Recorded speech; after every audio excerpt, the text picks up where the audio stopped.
это окончание полевых работ, сбор урожая. Наш праздник отмечается традиционно танцами, песнями, а также выпечкой и нашей традиционной кухней. Все, что созревает осенью, подается на стол. Все к этому дню убирают дома, чистят дворы, готовятся. Девушки собираются в хороводы, ведут хороводы, танцуют. Мальчики, мужчины, юноши выбирают себе невест. В этот день, конечно, строятся новые семьи.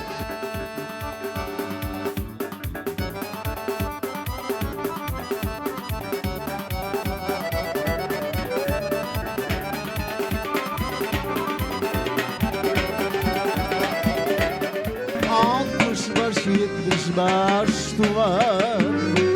Ayda var salgır su var.